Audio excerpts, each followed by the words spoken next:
When emergency first responders were overwhelmed by Los Angeles County's most destructive fire yet, a band of surfers, along with their neighbors and friends, stepped up to defend their home turf in Malibu.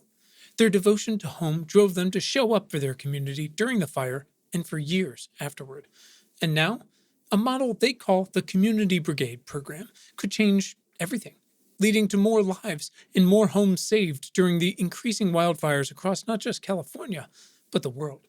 Join reporter Adriana Cargill from KCRW, NPR's All Things Considered, Crooked Media, and more, as she investigates a wildfire story that is not depressing, but is, in fact, a clear hope for the future. Listen now to Sandcastles, an award-winning podcast about home, how we create it, and why we fight so hard for it.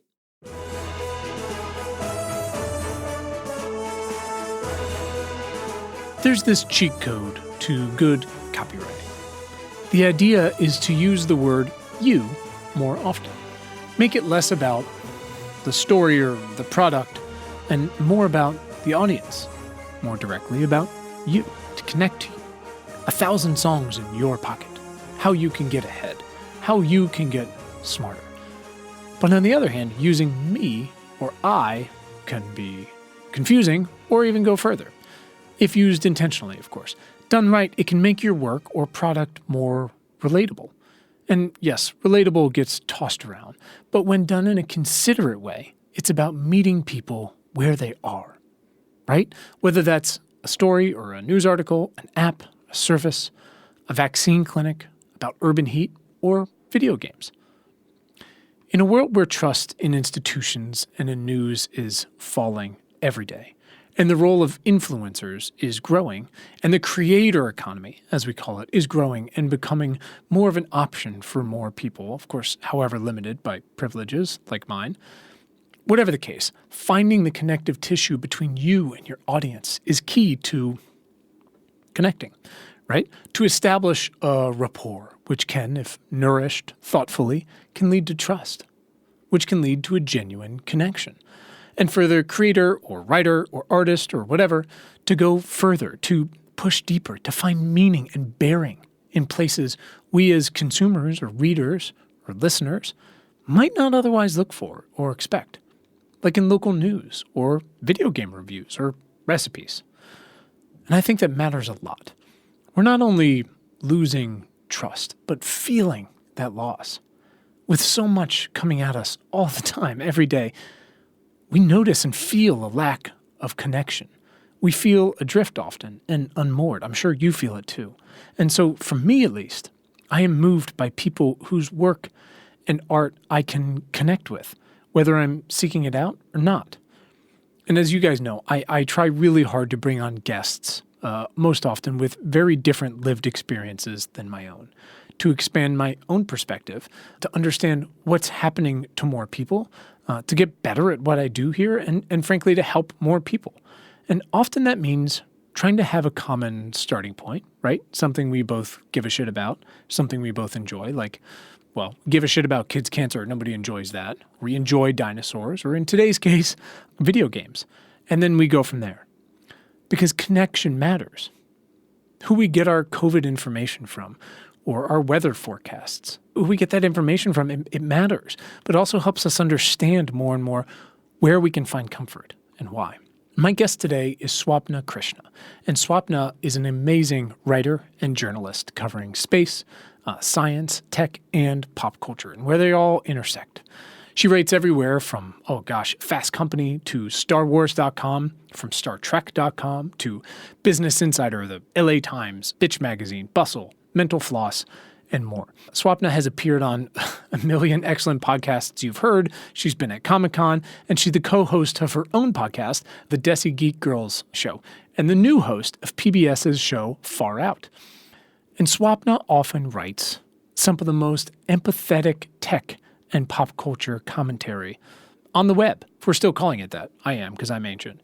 The point is, I've been reading her work for years as part of a fire hose of other tech and sci-fi content.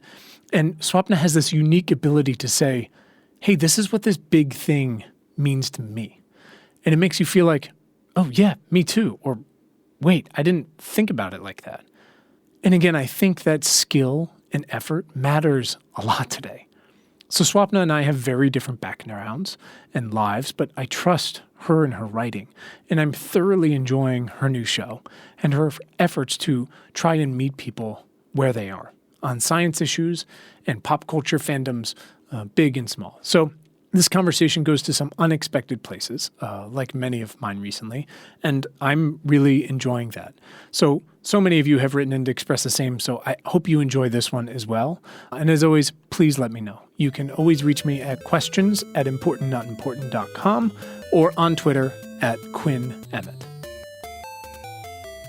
Swapna Krishna, welcome to the show. Thank you. Very excited to be here. I will try to live up to that. We'll see how this goes. We like to start with one important question to set the tone for this fiasco. Instead of, Swapna, what's your amazing, incredible life story beat by beat? I like to ask, Swapna, why are you vital to the survival of the species? Because I tell people they should care about science and space, which I think is so important, because in a world where we're constantly getting pings, we're constantly getting notifications, we're constantly being told why we should care about things that feel like they're out of our control and why we should always be activists. Preserving that sense of wonder and that optimism and that hope is so important. I love that answer. You're amazing. That's it. We're done. This was great. No, I think that's really great. When I was making all of my notes and doing my research in a non-stalkery way, that reflects a little bit to something I want to come back to, which is your work is actually really personal, which is super interesting. So I want to dig into that. Look, you're writing, and again, you can go to your website or read your stuff forever, and I feel like I've been inadvertently reading your things for forever here, because it's like Fast Company and Engadget and Shondaland and StarWars.com and StarTrek.com and Bustle. Like we were saying, not to say that there aren't other examples of this out there, right? But in a world of endless tech and pop culture reviews and commentary and hot takes, you seem to intentionally thread your work, at least to me it seems that way, with this ethos of this is what this means to me, or this is how this show or game affected me. And it's very relatable. And it gives readers a way in that's not just here's the specs, right? Or here's the fan service. By the way, love those too, right? Yeah. Oh, yeah. But recently, I can't remember if it was right around when we were scheduling the first time or rescheduled, enter Cozy Grove. Oh, and you did this because we were driving back from some swim meet or something, and he really wanted something, and we don't break out the Switch that often. I know you love the Switch. I had just read your piece about the snowstorm, and it is such a kind and gentle game. And again, you made it relatable in another way, because you're like, oh, look, my Switch is amazing. But you also talked about how games on your phone are great. Anyways, it's another example of how your work meets people where they are. So thank you, one. But also, why is this sort of connective tissue between how we live and what we consume? Why is that so important to you? That's a really good question. And I don't know that I've ever gotten that one before. So part of it comes just from the person I am. I actually also have ADHD, and that you can kind of see it in the breadth of what I do. I do really write at the intersection of space, science, technology, and pop culture. And I write about all those things, often all at once. In the same article, I will talk about all those things.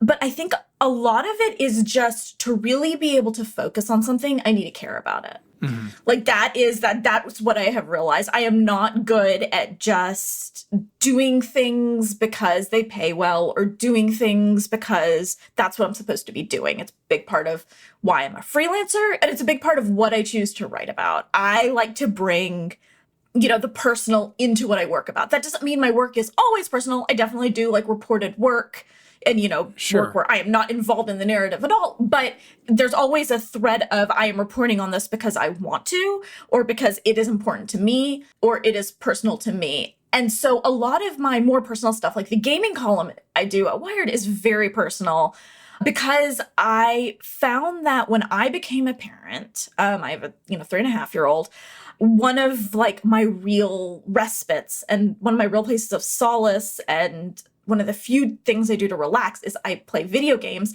And I was looking for people like me, and I couldn't find it. A lot of the gamer stuff is, like you said, it's a little more technical, and I am not knocking it because God knows I Google how do I beat this boss in, X all the time. So we need that content.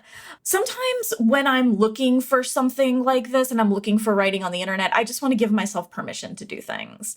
It comes from, I think, our generation and our obsession with productivity. I feel like I need to be working all the time. I feel like if I am genuinely just taking a break, it is somehow I could be doing more. I could be doing it better. I could be doing it in a more efficient way. And a lot of it was just finding the permission to be like, no, you need to relax. You need to, and you can tell yourself that all the time, but you can tell yourself that, but you have to like feel it and internalize it. So part of that column and the reason I wanted to write it is like not only giving myself permission to letting myself off the hook, but if other people were looking for that, letting them off the hook too. But more generally, the thing about my writing being very personal, it's because I find that that's a very effective way to communicate and get people interested in what I'm interested in. I have so many people who have told me, like, I watch your science videos on TikTok and I don't know anything or really care about space, but you're so enthusiastic that it makes me want to learn more. Sure. No, I love that. I mean, you're right. It's like people have to give a shit. They have to have a why. Yes. Like you inserting yourself into that in such a personal way I mean, I guess you could say provocative in one way, but in like such a constructive way, in the sense of just like, look, this applies to me, and let me tell you a story, right? And that's what the train one was so amazing. But I also loved, and again, I know these are two of the more recent ones, but go back to some of your past stuff in a moment. But you talked about how you accidentally stopped doom scrolling. And I thought that was so interesting because, again, so my wife got her ass kicked by COVID and we locked her away and she locked herself away. And we were like, no one else is getting it. But very quickly ran out of things to do. And she was just like, I'm just doom scrolling so much. And I thought we didn't directly use the mansion game you mentioned, but I thought about that line where you essentially said, look, I love my Switch, but doom scrolling is on my phone. And I need something there that's going to make me stop doing that. Besides just like take Twitter off your phone, do these things, right? Exactly. Like I've done all those things. Right. And again, it's like it's meeting people where they are. It's not just like go buy a Switch. It's like, great, you can't find one for 6 months or whatever. But like you've got your phone and there's got to be something there that can help. Right. And not everybody can afford to drop $350 just on a whim to, so it's just your phone is there. It's accessible. Pretty much everybody has some edition of a smartphone. Might not be the most recent, but it doesn't have to be for a lot of these mobile games. We're not trying to play like Elden Ring on your phone. It's like these are very simple games that aren't usually too demanding. It's funny because it's a little bit of a two-parter. The first one is like, I am so embarrassed at how addicted I am to this mobile game because like there's some sort of internalization writing about video games on the internet as a woman of color, as a person who prides herself on being, like the column is called casual gamer. There's a lot of just toxicity around that. And I'm like, I'm so embarrassed because I should be playing like Elden Ring or the latest, greatest RPG. And instead, all I've played for 2 weeks is this mobile game on my phone. And then I realized, like, I looked at my screen time and I'm like, I'm spending an hour a day on this instead of Twitter. And that is key for me. And that's what makes it so personal. Like, look, I love all those games from GoldenEye to the larger worlds, and that stuff is great. But, I got 3 kids asking for snacks all of the time. And this is one of the things you talked about with Cozy Grove is how it tracks a log for you, and it's so gentle, and it's so intentionally kind about the way you come back to it versus some of these games, like you said, I got to Google 6 different ways to this chat room about how I can defeat this thing. And I'm like, oh, guess what? I'm out of time. We got to go swim practice. Like, I don't have that. I don't want to have to like keep a notebook on like what I need to be doing next to my game. I just want it to log in and it be like just not have to think about it. But like you said, it's also sort of unintentionally, it became this 1-for-1 replacement for Twitter, which is like, have I caught up? Am I on this thing? And for some of us, that can be part of our job, which is fine. But we can also do that in an intentional way and find things, like you said, sometimes you can't just take them off because guess what? Then you open it in Safari and you're like, well, guess what? I'm fucking back, But having something you want to do on the same device does matter. That's the key. Let's talk about Far Out, which I love. It's a delight. It is. I love it. So it's fairly new, right? How many episodes in are we? We are just 2 episodes in. 3rd episode is dropping at the end of July. This is very exciting. So I love the first one about getting old, and then the second one, which I was curious. It's a little more near term. So here's my question. It's described as exploring the future of humanity on this big, messy planet called Earth. Great. Yes. Episode 2 is about things that we talk about all the time here, which is essentially depleted groundwater and desalination and water recycling and how parts of the world are running out and things like that. I'm curious, basically, how are you planning the content for something like this? Is it your baby? Is it PBS, somewhere in between? How far out are we going to get? Et cetera, et cetera. It is very much a collaboration. We come up with the topics. We film and produce. PBS is by PBS North Carolina, the affiliate, but we work very closely with PBS Digital Studios headquarters. But we come up with all the topics at North Carolina, me, and I collaborate with my producers and my researchers, and we come up with the topics, but we do get approval and feedback from digital studios. But it's very much like our baby, and it's been up to us to kind of figure out the crux of the show, like where are we going to focus? These are 8 to 11 minute episodes, and we're talking about huge topics. Yeah. So one of the real challenges we've run into is getting as narrow as possible and getting as detailed as possible, because we would rather go deep than broad. So how do we do that on a huge topic? And that's been a thing we're still constantly talking about and working out. In terms of how far out are we going to go, that depends on, I would love to go like 50, 100 years out, but it also depends on how much our experts are willing to speculate, which experts are usually pretty hesitant to speculate much more than like 10 to 15 years. So what we're trying to do is balance and respect that, which, you can't predict the future, with also being like, here's a really cool thing we're hoping we're working towards. It's been very exciting, and I'm a writer on the episodes, but like, it's been my first foray into on-screen work and doing all of this. I do, TikTok videos, but that's very different than like an 8 to 10 minute YouTube video. Sure. And so there's been a big learning curve for me in terms of like learning how to write for this kind of show. Going deep in 8 to 11 minutes is pretty difficult. It's a challenge, but it's funny. It reminds me of, and I was talking to someone recently about, growing up, and in one example, your teacher could say, write an essay about anything. And I'm like, I don't know what to do. But if your teacher's like, write 400 words on what you did the last week of summer vacation, great, let's do it. Yeah. Constraints makes the world go round for me. No, I'm the same way. If you ask me, what's a book you read recently like you enjoyed? I'm like, do I read? Like, I don't know. I don't know. Books? What is this book thing? Right. I really like thrillers. Can you recommend a thriller? I'm like, oh yeah, here's like 8 I've read recently that I enjoyed. It's just my brain needs that constraint. So I actually, once we come up with a topic, it is a lot easier to kind of narrow in on what's the because the topics are still really big. 103, which is coming out at the end of July, is the future of cannabis. That's a huge topic. Yeah. So how do we narrow that? Where are we going to narrow in? What are we specifically looking at? And how do we get, and this is very important for PBS and the Terra channel, which is the YouTube channel, the specific PBS YouTube channel we're on, how do we get deep into the science and technology? Those are the challenges and the questions we're asking ourselves. It's funny when you say it's so much easier if someone says like, hey, what's a specific thriller, published between 1995 and 1998 versus, write about anything. And I think about, again, kind of coming back to this, the first time I realized like my kid had a lot going on in his brain was he must have been, I don't know, 2-ish, something like that. And we spent a few months while my wife was making a movie in New York. And usually we were in Los Angeles for most of his childhood. Now we're in Virginia. But we're in New York and busy roads outside of all this. And of course, he's very much you're in it now, like sort of toddler stage.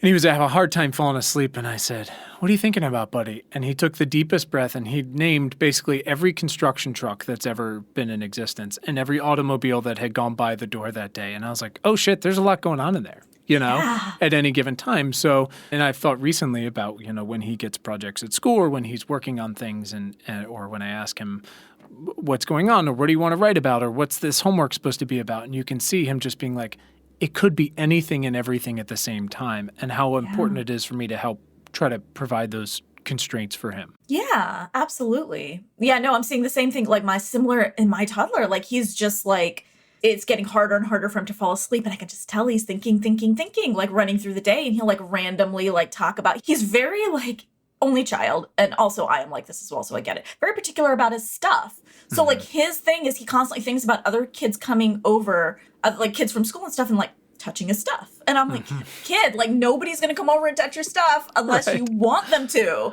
Right. And so like, it's just so interesting. But yeah, I think giving those constraints, and I think for kids, for adults, for all of us is really important. And so one of the things on the show, I never want somebody to come away from it and feel like that was just an overview. I would much rather be like, okay, but what about X, Y, Z, and A, B, and C aspects of it that you didn't address? I would rather get very deep into one aspect of it, which is I think what we do for cannabis. Water was a really good example of a broader overview of a topic. And that was the episode I was like, okay, we really need to like narrow, because that one was a little bit broader than what I would like to do. That being said, I think it's a great episode. I'm very proud of it. And like the illustrations and the graphics are incredible. Yeah. But I want to get a little more into the nitty gritty of the science and the technology. And that's what we do going forward. And I'm really excited. It's hard. I mean, when you tackle anything, climate, water, food, whatever it might be related, there's 70 different strings you can pull. So it's hard to say, like, are we going to run out of water? It's like, I mean, how much time do you have? You know, like we can do this all day. But I thought you guys actually did a very nuanced version of that, because I do think it also prompts more questions to people who would probably then type into YouTube, like, desalinate waste and brine, and what do you mean groundwater and the stuff is sinking, and you know, I think that's helpful. Yeah, and that's what I hope. That's what I want. Like, our show's just the jumping off point. It's 8 to 10 minutes if you're a writer. My script goal is always 1,500 words, which is so short. Oh yeah. It's so short, and including like the expert quotes. Like, it is so short. So like, just doing everything I can with every single one of those words.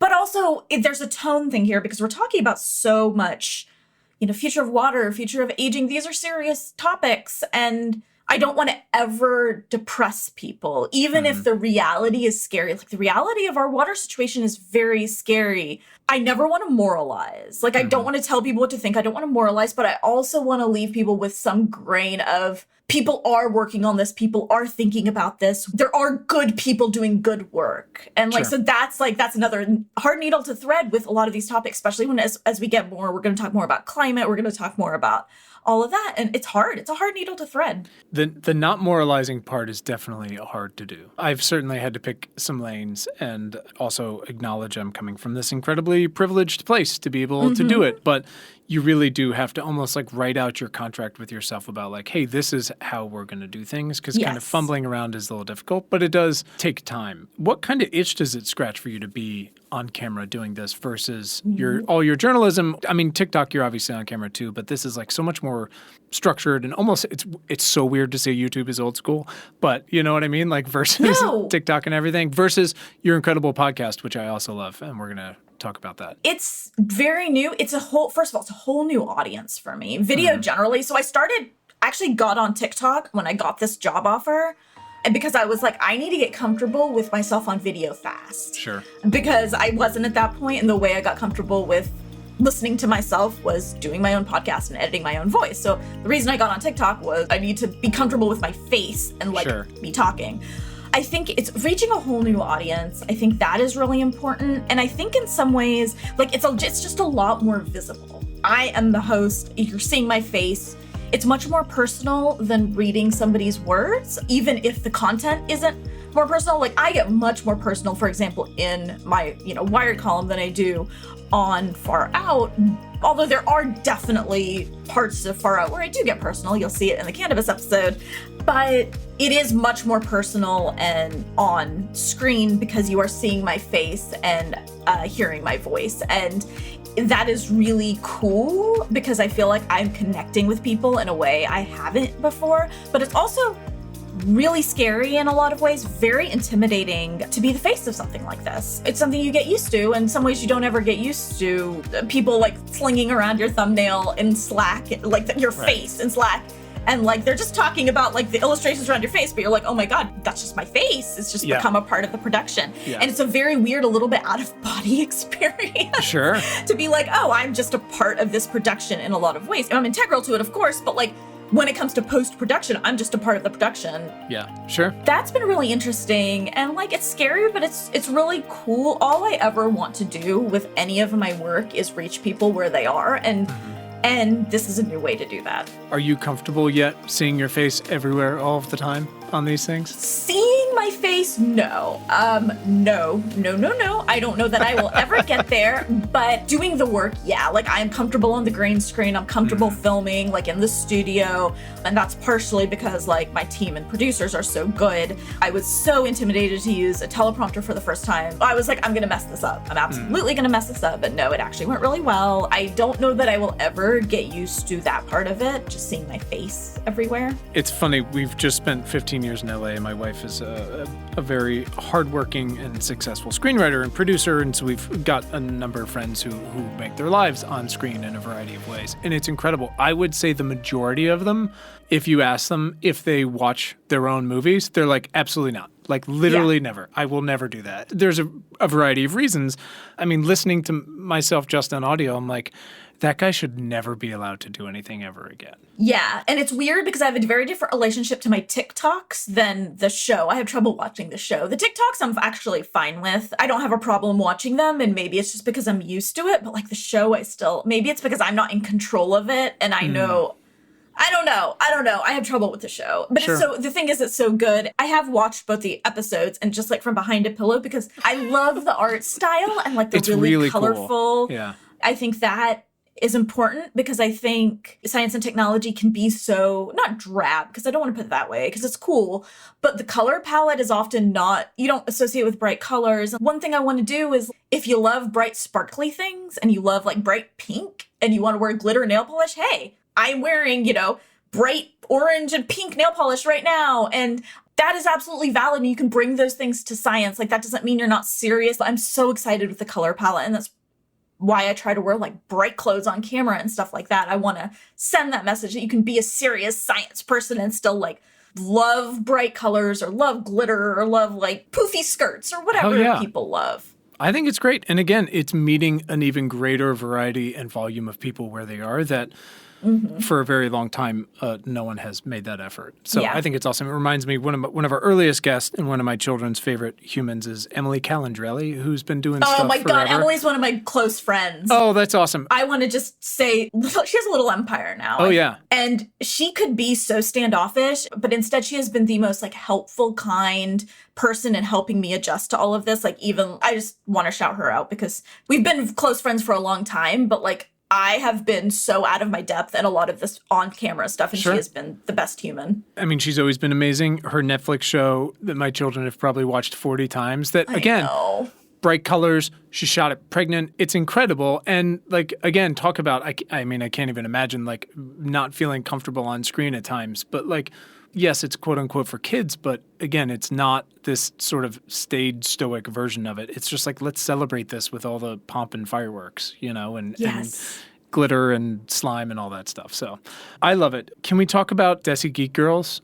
Yes. Because it's amazing. And you've actually been doing this for a long time. You guys are 70-something, 75 episodes in? Yeah, something like that. 75 episodes, we just had our 5-year anniversary in February, which blows my mind because when we started it, I was like, there's no way I could commit to a regular podcast. But we've been doing it. Well, it turns out, and you have talked recently, you and your amazing co-host, Preeti, who's got her Spider-Man book coming out. Very exciting. Yes! Next Tuesday, everybody please pre-order Spider-Man Social Dilemma. Oh my God.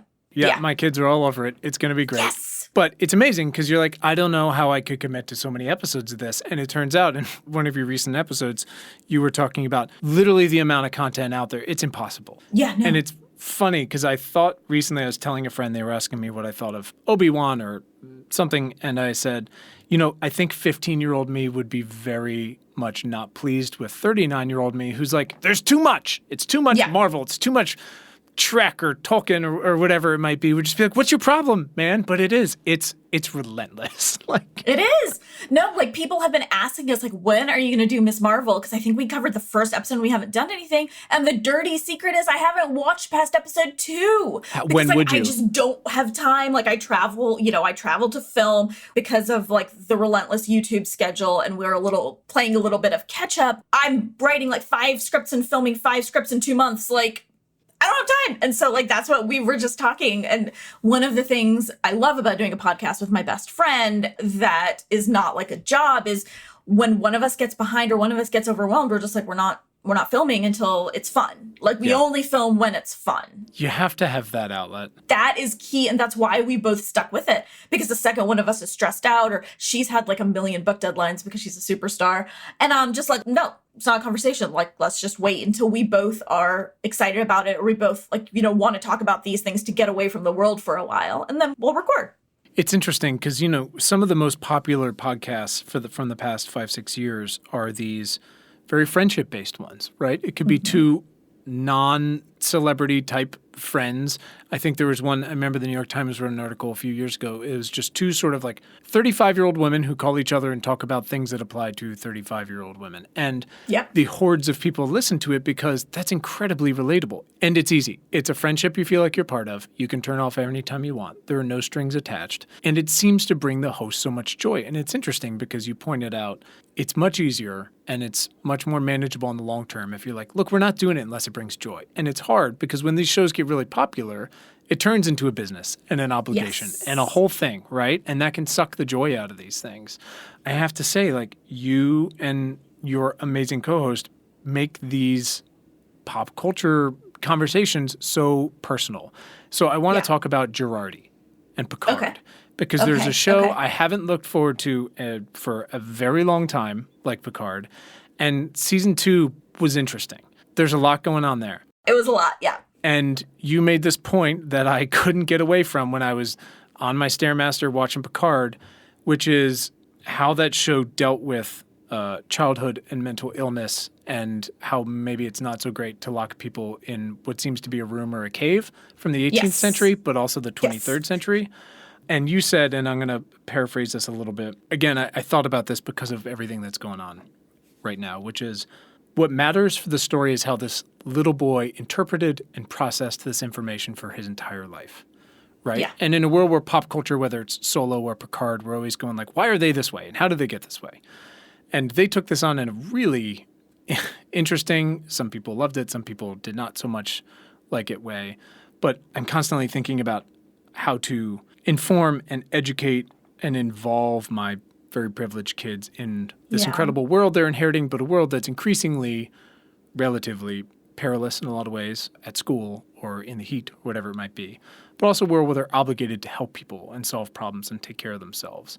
So when you guys talked about that, I thought, again, about how you make your work so personal. I'm curious how you think about that challenge as a mom. Oh God, all the time. Like all the time. I'm of the opinion where I'm going to inflict trauma on my kid because every parent does it to every kid. Like I'm going to do it. I just at least want to be cognizant enough so it's not the same trauma that was inflicted on me. Like, you know, like it's just, and that's one thing in terms of like bringing it, like in terms of parenting. And the second thing is my job isn't to make my kid into who I want him to be or who I think he should be or, you know, my goals, my dreams. My job is to help him figure out who he is and become the best version of that. And everything I write and everything I do, even if it's not about parenting in any way, comes through that lens. Like, I was a person who came into parenting. I wasn't sure I ever wanted to be a parent growing up. I wasn't sure that being a parent was for me, but I was one of those people who's so transformed by the experience of, but now everything I do for him, you know, even if it's like, you know, I'm writing about space, but I'm doing it for my kid because I don't care if space is one of his interests growing up. If he decides like, Mom, Star Trek isn't for me, that's fine. You find something that's for you, but I want him to see his mom doing something she loves and talking about something she loves and enjoying things she loves and sharing that with the world and giving that back to other people. That's what I want him to see. It's not, of course I want him to love space. Of course I do.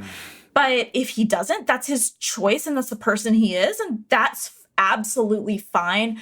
But I want to set the example of him seeing me do these things that I love and be passionate about something. I don't care what you're passionate about. Be passionate about something because it's so important and it's so necessary in the world we live in right now. And so that's like, I bring that thought to everything I do, like in terms of what do I want my kid to take away from this? It is like integral in everything I do. I think a lot of the way I talk about things and a lot of the way I interact with things has changed since I had a kid. Before, I've always written and talked about personal stuff, but I think the tenor of it has changed. It used to do it because I felt like it was the best way to, like I talked about representation a lot because and like the importance of that, because I felt like it was the best way to make myself heard on a very noisy internet.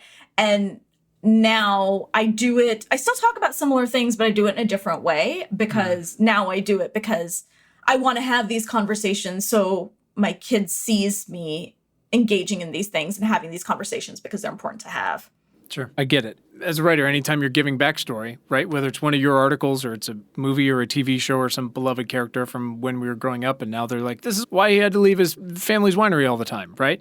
It's always a choice and it dives, whether it's pop psychology or more grounded stuff, into sort of who we are and why we are who we are and who shaped us and how they shaped us and why. Whether, like you said, it's intentional, like you're going to love these 7 things and that's the way we do it, or it's just like, find your thing, but here's a model of what I love and why I love it and how I interact with the world. For me, it seems like it's increasingly a choice in how I interpret those things because it, like you said, all of a sudden you just see everything through this lens, right? Yes. Of parenting and kids and like, oh, holy shit, like you said, I'm going to inflict some trauma on this child. I hope it's different. And at least I'm self-aware that I'm doing it. Right? Yes, exactly. I think the self-awareness is a big deal. Like, I think being aware that, like, we're all going to do it. Like, it's part of parenting. Like, but just be aware of what I am bringing to this from my own experiences and try not to replicate that. Right. Don't lock him in a cave would be great. Yes. I mean, just I think parenting 101, don't lock people in basic rooms. Stuff. Like, if dad's cutting a sinkhole out, like, we're going to go outside and watch it. Don't lock him in a cave. Yes. You know, it seems it's a pretty decent list. It's a good starter list. If we can go back a little further, and if you don't want to get into that, you can say no and we'll cut this out. You wrote an article for Engadget in 2018, maybe, about how pregnancy apps. It would have been probably 2018, yeah, because I was pregnant then, so. Your child's 3.5, but it was also 100 years ago. You talked about how those, again, super personal, hey, all these fancy trackers and stuff failed me and these are the 7 reasons, right? Those devices and apps and such have taken an even more interesting turn recently with, turns out, there's no data privacy whatsoever and abortion laws and all these things. Moral of the story has always sort of been, I mean, you look at what the FTC is trying to do with location data, which, like, they're selling your data every day to everyone. Yes. Random smart home device that's not encrypted by default, like maybe don't get one or give it all your info. Maybe it's not great to just put your period into any app made by anybody, whatever, because the benefits are kind of marginal. And also turns out now maybe they can send you to jail. Yeah. I'm curious, thinking now after everything has happened, how you would add to that article or how you would rethink it for yourself or for other people who might be considering using those things. Do you feel like there's more, as Apple has added finally some period stuff and they're a little more trustworthy, but nobody's perfect? Like, have you thought about that? How would you think about that kind of going forward for folks? I think that's a really very good question. It can be so complicated in terms of period tracking for people who menstruate. Like, there's like a few sides of it. And it's interesting because one thing I also bring to this is infertility. So still have secondary infertility post having a first kid. So bringing that into this, like period tracking, ovulation tracking, tracking IVF cycles, like having something to track all of that could have incorporated, because like, it's so funny. I thought about doing a little bit of a quote unquote follow-up to that article with like tracking my IVF cycle. I'm not going through IVF anymore. If like, I decided we're done, 1 kid, happy, done. But when I was going through it, like I thought a lot about whether I wanted to write about this experience and talk about like how difficult it was to manage, because nothing, like even those like, even the period tracking apps that are supposed to help you track that stuff, they try to predict your cycle. So if you have like an extra long cycle because you're going through IVF, it messes up everything. Like, oh no, I don't normally have a 35-day, menstrual cycle. It's just because I was on medication. And the next one's 13, right? Exactly. And so like, it's so funny. And then it's not funny. It's frustrating because then I went through that and then going through everything with the Roe v. Wade and abortion stuff where it's just like, take it all off. And it's so hard because those there's a few sides to it because those apps make things so much easier. I am lucky to naturally have a very, very like clockwork period. It is very easy for me to just put the data in my calendar, but a lot of people don't. A lot of people really have found value from those predictive algorithms. Like a lot of people have found value from that. And like, it's very, very sad to me that now the options are basically it's best to just delete all that data and store that locally. But like, it's so sad to me that that is the case. And in terms of like pregnancy tracking, yeah, I wouldn't track a pregnancy right now as a person who's had a miscarriage. Like, I wouldn't do that online. And that is so frustrating and sad to me. And I'm really hoping people, as the time passes, I'll put it that way, I hope people start flagging this stuff. A lot of what I write is somebody else going to write this, or do I need to be the person who writes this? Because, we talked a lot about what I choose to write in terms of like the personal stuff. Sure. Is it going to be somebody else? I've talked a bit here and there about infertility. I haven't written about it because it's kind of a family decision to write about that, and sure. I haven't gotten there yet. I might do it at some point. By the way, just to interject, and we can cut this out if necessary, but I get it. My wife and I did a rounds IVF and had miscarriages and all these things. So I'm both inapplicable to talk about it because I was not the person receiving the shots and all that stuff, but I get it. And you're right. It's a family decision. It's complicated and it's hard. I will just say between you and me, I would not talk about it here if I was not comfortable talking about it. So like, there's also a difference between talking about it on a podcast where like it's more closed group than like putting it on a Twitter or on a website. Of course. But I haven't decided to talk about that. And I think maybe with some more distance from it, I might be happy and, willing to share my experiences in hopes that they might help somebody else, because it is, you go into infertility so hopeful and so like upbeat that you'll have a positive outcome. And, I didn't. Like, so hard. I didn't. There's just loss after loss after loss on top of, it's hard. It is so hard. And we don't talk about it. And then on top of that, having to worry about like, if you do get pregnant and have a miscarriage, somebody like the feds knocking, at your door. Like, it's so much. It sucks. It sucks. Thank you for sharing all that, of course. When my wife and I went through it, it was 8 to 12-ish years ago. And so much has changed technology-wise since then. And on the one hand, I would have been, like you said, if you go into IVF full of hope, it's a tough one because you should probably remember why you're there, which is it's hard. Even with all the most incredible tools and magic and money in the world. And we were so lucky to have all that and still failed over and over again. Yeah. But I think now, if I could go back, 10 months before the Roe v. Wade stuff became more clear that it was going to go the way it's going. If I put myself there and look back 10 years, I'd think like, boy, some of this technology would have been really great because we didn't have any of that. I mean, iPhones were 2 years old. You couldn't even call an Uber at that point. The idea that my wife could track her period or any of these things on her watch, much less more complicated IVF things or pregnancies or whatever. Our pregnancy app was just like, congrats, it's the size of a cherry tomato. And you're like, that's so cool. Look at what we can do. I mean, compared to now and the data and the algorithms, it's very primitive. But at the same time, it comes back to this question of trust and responsibility and accountability of the companies that build these things to not just help people on the surface, but then not to immediately go and sell that data. Again, skip the Roe v. Wade part for a minute. I mean, we look at the markup does an incredible job of covering this stuff on a day-to-day basis of like, hey, these companies are selling your shit literally all of the time, right? Yeah. And now that's so much more complicated, but it's actually turned back on these companies a little bit, going like, hey, guess what? You're accountable for that data, and we're going to knock on your door. And so maybe don't collect it. But here's the problem, because a lot of things can be true at once. And we talk about this with climate and COVID and stuff, which is they can also be really helpful to folks. So it's really hard when you said, maybe the best answer is delete it. That sucks for a lot of people who really need help, or just women. We had an incredible scientist on, Dr. Elizabeth Russo, who's designed sort of one of the first genetic tests to help you pick a birth control that doesn't make you super depressed because there's so many options and they're just gnarly, right? And again, I've never gone through that, but I have seen the indirect effects of that. And that stuff is really helpful. But again, you're going, yeah, that could really help me. But like, I'm just giving away this data that now, holy shit, the implications are gnarly behind that. And again, it sucks because it can be really helpful.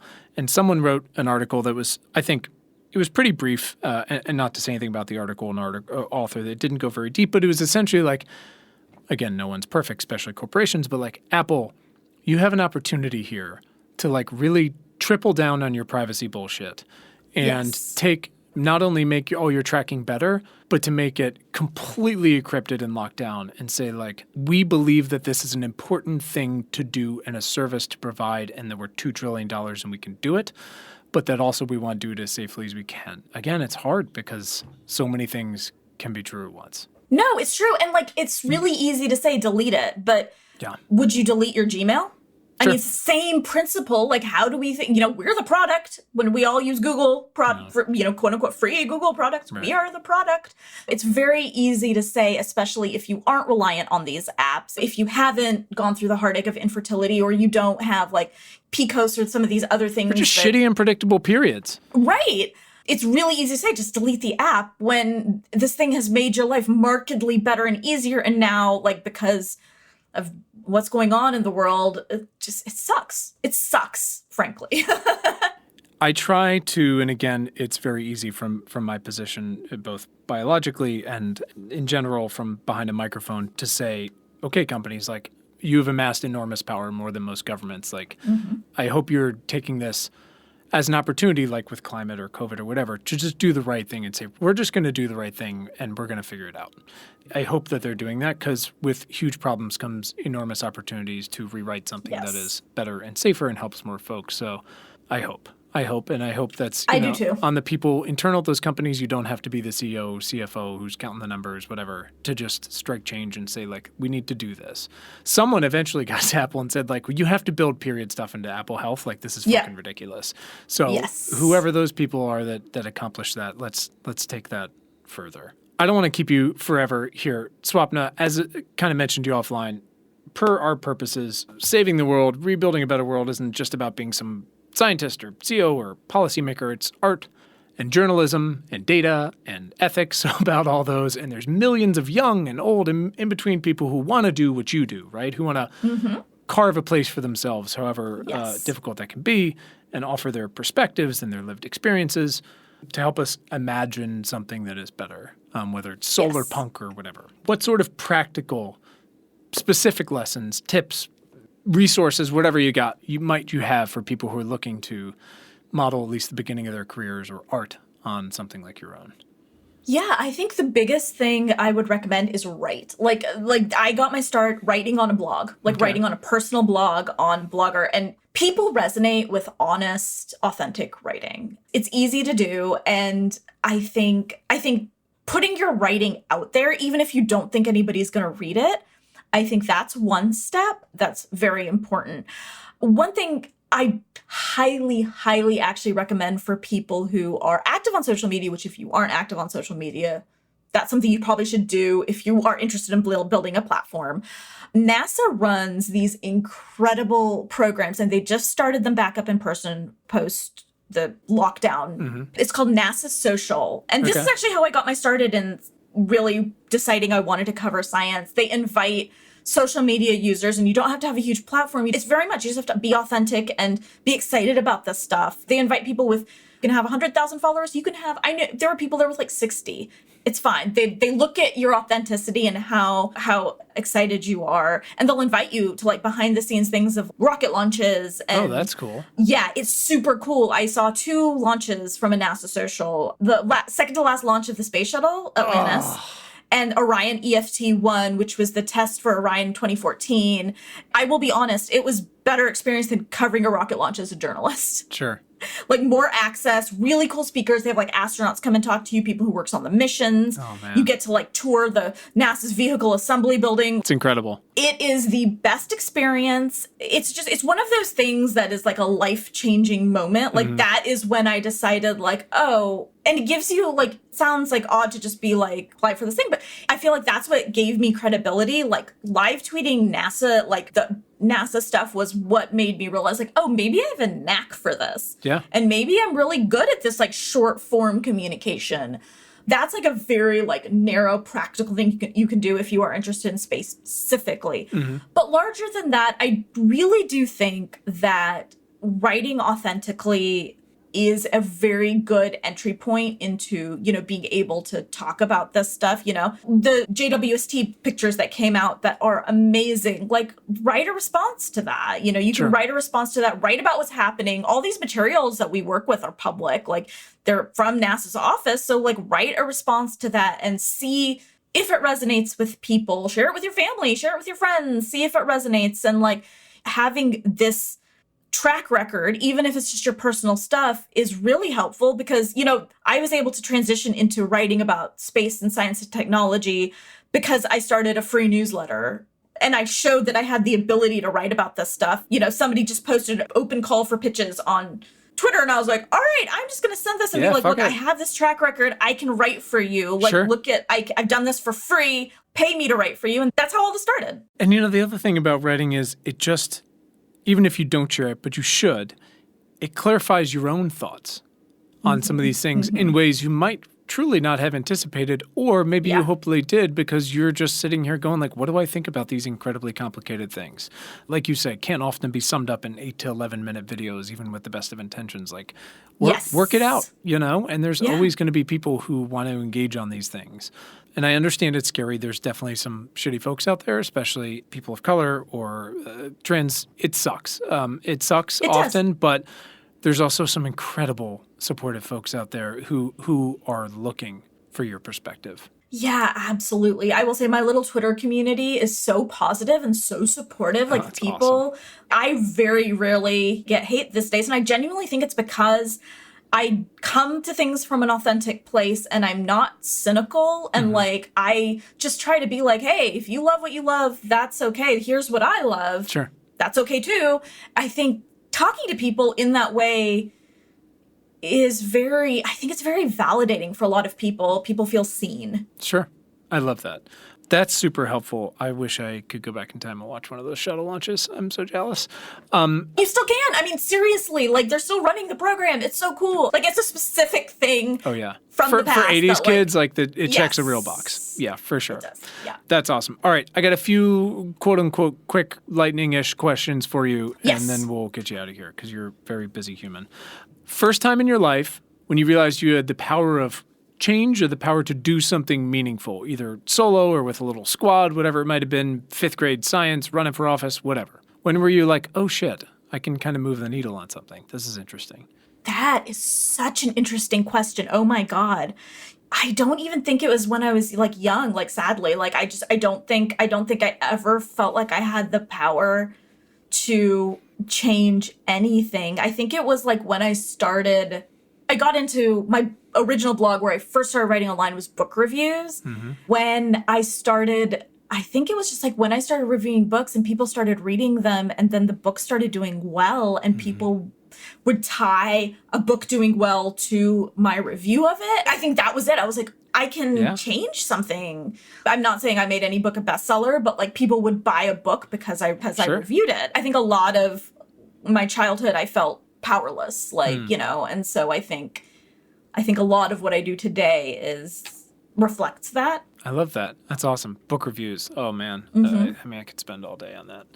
Swapna, who is someone in your life that has positively impacted your work in the past 6 months? Oh my God, in the past 6 months? I was like, we talked about constraints. We got to get specific here. Yeah. Oh, in the past, who has positively impacted my life in the past 6 months? Impacted your work in the past 6 months. Or impacted my work in the past 6 months. Oh, these are hard. Okay, let me think. Good news, we're not live, so take your time. Okay, good. Okay.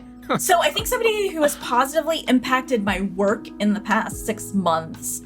One thing that's been on my mind very heavily over the past few weeks has been these JWST images and like how this observatory is going to transform our relationship with the universe and space around us. And so I'm in a group of female space reporters, a Slack group, informal thing, but just these are the people who I want to be a better reporter and a better writer because of how good these people are. Lauren Grush at The Verge, Marina Koren at The Atlantic, Miriam Kramer she's at Axios, Megan Bartels at Space.com, Nadia Drake's National Geographic. Like I see their work and I want to do better.